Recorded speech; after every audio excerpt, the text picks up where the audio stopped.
Shalom, selamat pagi saudara-saudara yang diberkati Tuhan. Kita jumpa lagi pagi hari ini dalam doa pagi dari GPDI Budi Mulia. Bapak Ibu Saudara dimanapun berada pagi hari ini, sebelum kita membaca firman Allah, mari kita berdoa. Bapa Surgawi, Bapa yang baik, Bapa yang sangat mengasihi kami.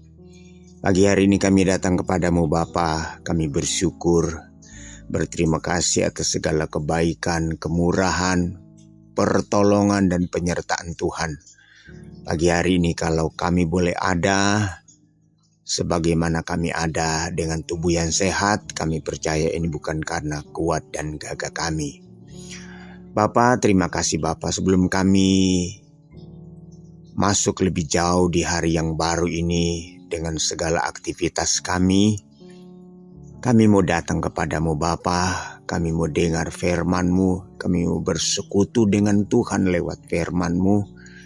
Urapilah kami Tuhan, urapi setiap hati pikiran kami, pendengaran kami, sehingga firman Allah pada pagi hari ini boleh menjadi rema bagi kami di sepanjang hari ini. Terpujilah namamu ya Tuhan, berfirmanlah Engkau dalam nama Tuhan Yesus Kristus. Haleluya. Amin. Puji Tuhan. Saudara yang diberkati Tuhan, pagi hari ini saya ambil pembacaan firman Allah kita dari kitab Rut. Ya, kitab Rut, kitab dalam perjanjian lama. Rut pasalnya yang pertama, Rut pasal 1, kemudian kita akan membaca ayatnya yang ke-20. Rut pasal 1 ayatnya yang ke-20. Demikian bunyi firman Tuhan.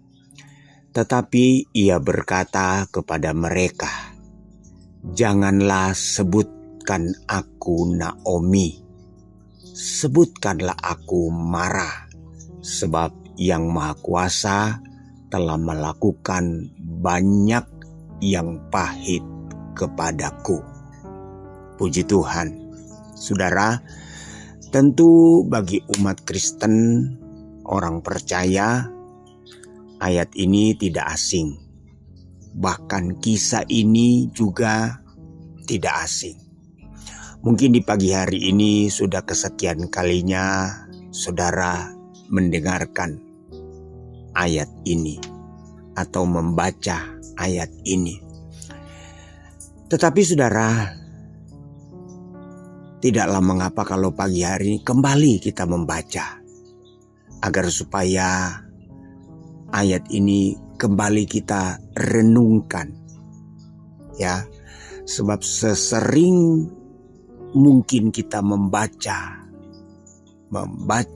mendengar firman Allah itu akan semakin tertanam, tertancap dalam hati kita, dalam ingatan kita. Sehingga sesering mungkin kita bisa merenungkan ayat itu atau firman Allah itu, karena firman Allah yang menjaga kita. Firman Allah lah yang menjaga iman kita, menjaga hati kita, menjaga perjalanan hidup kita, mengontrol dan mengendalikan. Sebab tanpa firman Allah, kita akan kesasar, kita akan tersesat. Nah, pagi hari ini kembali kita membaca kisah daripada Naomi. Sebenarnya kisah ini adalah kisah dari satu keluarga, yaitu keluarga Elimelek sebagai suaminya, kemudian Naomi sebagai istri, dan mereka memiliki dua anak, yaitu Mahlon dan Kilion. Pada zaman pemerintahan hakim-hakim atau bangsa Israel dipimpin oleh hakim-hakim, sebelum dipimpin oleh raja, ya, saudara-saudara, bangsa ini dipimpin oleh hakim-hakim. terjadilah kelaparan di Betlehem. Ya, terjadilah kelaparan di Betlehem.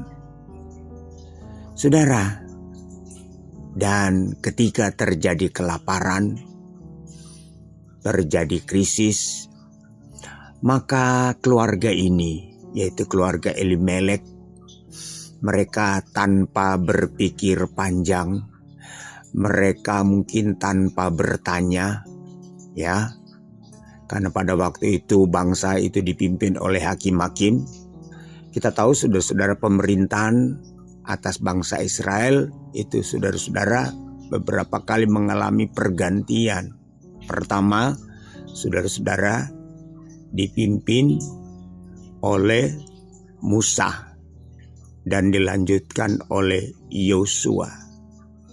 Tetapi sifatnya, saudara-saudara, adalah kepemimpinan dari Allah sendiri. Ya, kepemimpinan dari Allah sendiri. Jadi Musa, Yosua, mereka selalu menyampaikan apa yang dikatakan oleh Allah. Setelah Yosua meninggal, maka kepemimpinan ini beralih kepada para hakim-hakim. Setelah dipimpin oleh hakim-hakim, saudara-saudara, bangsa ini tidak puas. Mereka ingin supaya mereka memiliki raja seperti bangsa-bangsa lain, seperti kerajaan-kerajaan lain. Muncullah, saudara-saudara, raja yang pertama, yaitu Saul, dan seterusnya Daud, dan seterusnya Salomo, dan seterusnya. Tetapi pagi hari ini kita melihat kisah daripada keluarga Elimelek.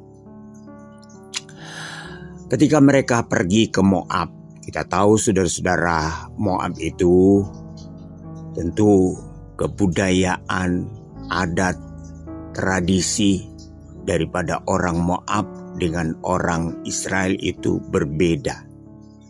Mayoritas di negeri Moab mereka adalah penyembah berhala. Tetapi kita melihat saudara-saudara, ketika terjadi krisis, Elimelek tanpa berpikir panjang, dia langsung mengambil sikap. Dia mengambil keputusan memboyong keluarganya ke Moab. Dengan harapan mereka akan hidup lebih baik di Moab. Dengan harapan segala kebutuhan mereka akan tercukupi.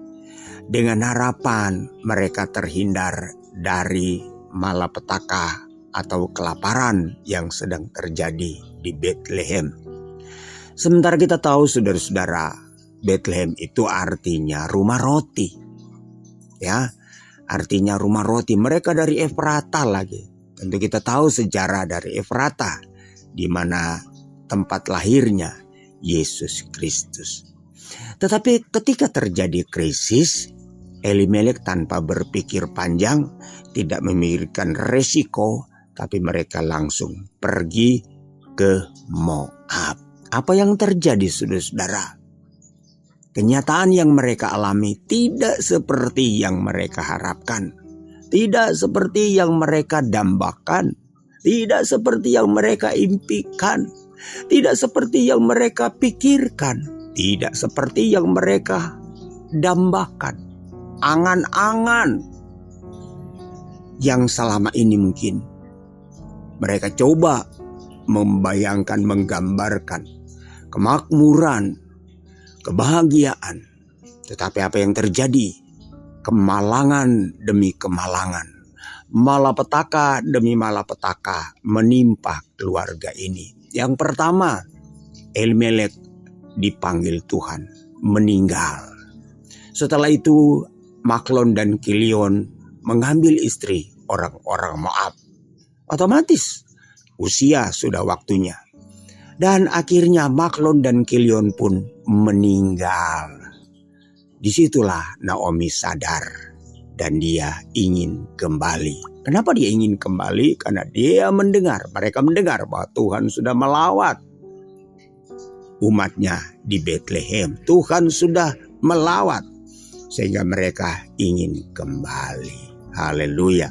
Singkat cerita saudara, ketika mereka kembali, baru saja mereka mau memasuki kota Bethlehem, maka gemparlah masyarakat Bethlehem. Kemudian orang-orang berbondong-bondong. Mereka melihat, saudara-saudara, ternyata Naomi pulang hanya dengan 2 menantunya. Dari kejauhan mereka melihat, mereka berkata, Naomi kah dia? Hampir saja mereka tidak mengenali lagi, karena mereka mengenali Naomi yang dulu dengan Naomi yang sekarang sudah jauh berbeda. Saudara, Naomi artinya, saudara-saudara, si manis. Naomi artinya, saudara-saudara, menyenangkan. Ya, menyenangkan. Tapi ketika Naomi kembali, saudara-saudara, raut wajahnya sudah berubah. Ya, ketika mereka pergi, Naomi seperti bunga mawar yang segar, harum. Ya, seorang wanita yang cantik, seorang wanita yang ceria. Tetapi ketika dia pulang, sudah hampir saja mereka tidak mengenali. Sehingga ada pertanyaan, Naomi kah dia? Naomi kah itu? Dan Naomi katakan, jangan sebut aku Naomi, sebutkanlah aku Mara, sebab Yang Maha Kuasa telah melakukan banyak yang pahit kepadaku. Nah saudara-saudara, dari kisah ini apa yang dapat kita ambil? Ya, ini satu pelajaran bagi kita sebagai orang percaya, satu pelajaran bagi kita sebagai anak-anak Tuhan. Dalam dunia ini ada banyak persoalan permasalahan yang akan kita hadapi, yang akan kita alami, yang akan terjadi dalam kehidupan kita. Tetapi kita sebagai orang percaya, sebagai anak Tuhan, sebagai orang yang beriman, sebagai orang yang mengakui punya Allah yang hidup, punya Allah yang luar biasa. Jangan sampai ketika kita berada dalam persoalan, dalam kesulitan, kemudian kita coba mencari jalan keluar dengan cara yang tidak berkenan kepada Allah. Yang mengalami hal ini bukan hanya keluarga ini.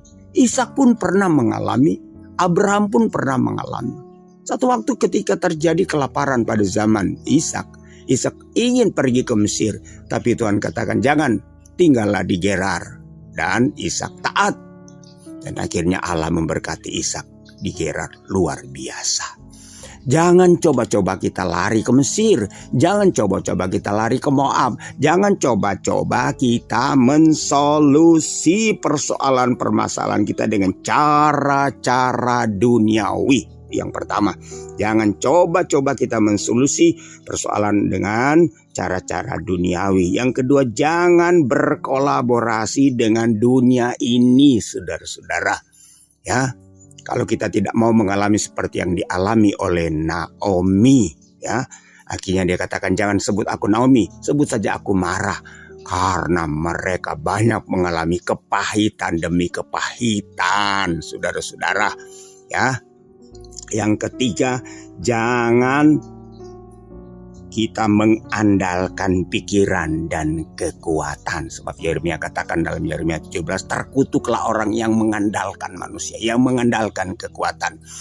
Jadi saudara-saudara, kita belajar untuk tetap taat dalam keadaan apapun. Jangan sampai kita mensolusi persoalan kesulitan kita dengan cara-cara duniawi. Jangan kita berkolaborasi dengan dunia ini, sebab persahabatan dengan dunia ini adalah permusuhan dengan Allah. Jangan kita andalkan pikiran dan kekuatan kita. Tuhan Yesus memberkati kita di pagi hari ini.